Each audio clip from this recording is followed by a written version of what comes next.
Spider-Man 2, the true sequel to Insomniac's Spider-Man, which was released in 2018. Let's not forget Spider-Man's Miles Morales, which was its own game, but a smaller bite of the Big Apple.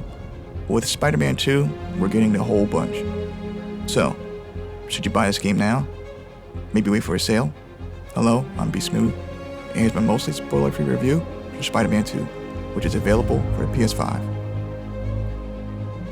The game gets you involved in a huge thrilling fight right off the bat. If you've played the first Spider-Man and Miles Morales, this will seem familiar as Insomniac is using the same formula here.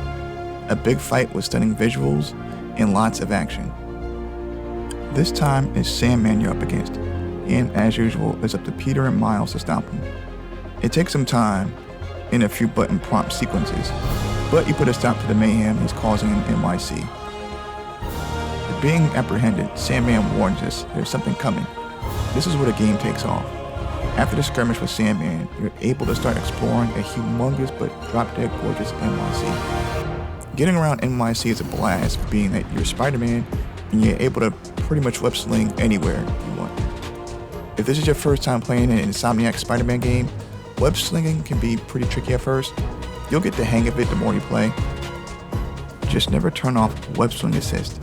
Trust me. In Spider-Man 2, there are more places to explore, as we now have 2 new boroughs. Queens and Brooklyn have been added, and they are beautiful. Web slinging isn't the only way to get around anymore.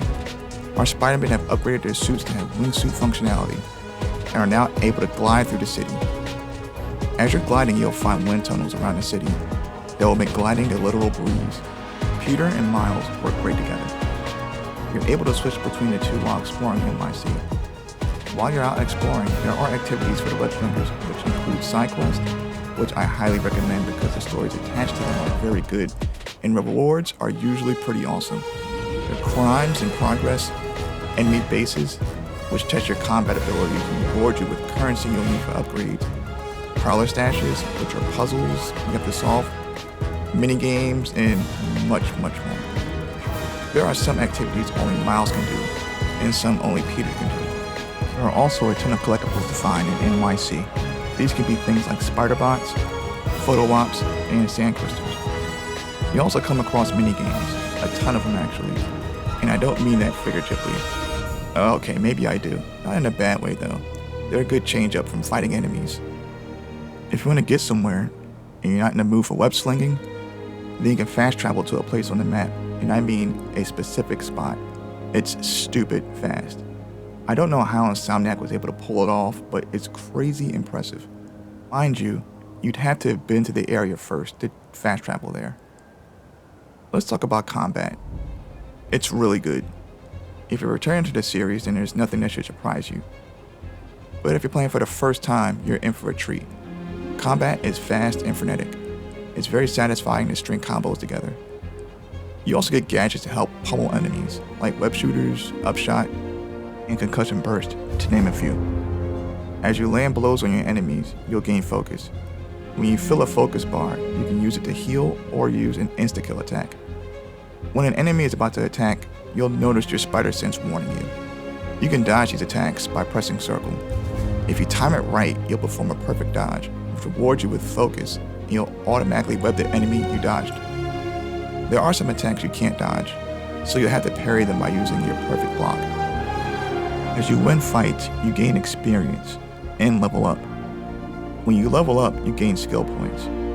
You use skill points to unlock new abilities. Between Peter and Miles, there are also abilities which help you deal major damage to enemies. Each character also has their own ultimate attack. There are points in the game where stealth may be the best option, and the game lets you take advantage of positioning and stealth takedowns. Just make sure you don't alert any other baddies. When it comes to the menus, Insomniac does it best. The menu is where you'll be able to look at the massive map of NYC and its different boroughs. It shows all the different activities you can do and where they're located. You can change your suits, which you unlock through story progression and doing other quests. You can also use your points and tokens you've earned to upgrade your gadgets, skills, and abilities. The story, to my surprise, is a strong point in Spider-Man 2. I'll try not to spoil too much here, but Peter is united with his best friend from childhood, Harriet Osborn, and they do some catching up. During the main story, you'll run into some of the strongest villains Spider-Man has faced, and you'll have to overcome a lot. There are also some touching moments worth experiencing. Time to wrap this up. Here are some of my pros and cons of Spider-Man 2. Cons first. Well, there's actually only one con for me, and it's not that big of a deal. If you played the first Spider-Man, then Miles Morales, and then Spider-Man Remastered, like me, then you might feel like there are points where you've been there, done that. It's a small gripe at most, nothing too serious. If you've only played the first game, or if you're new to the series, you're in for a treat. Now for the pros. Presentation is top-notch. Insomniac found a secret sauce to making great action games with their movie-quality cutscenes. Combat is top-notch. Fighting 10 enemies at once never felt so good with all the abilities and tech you have at your disposal. The Batman Arkham games walked so these Spider-Man games could web sling. The story was much better than I thought it'd be. Like I said earlier, it's a strong point. I came into the game thinking I had a pretty good idea of what would happen, and I was thrown for a loop. Alright, so here's the moment you've been waiting for. My rating for Spider-Man 2 is a 9.5.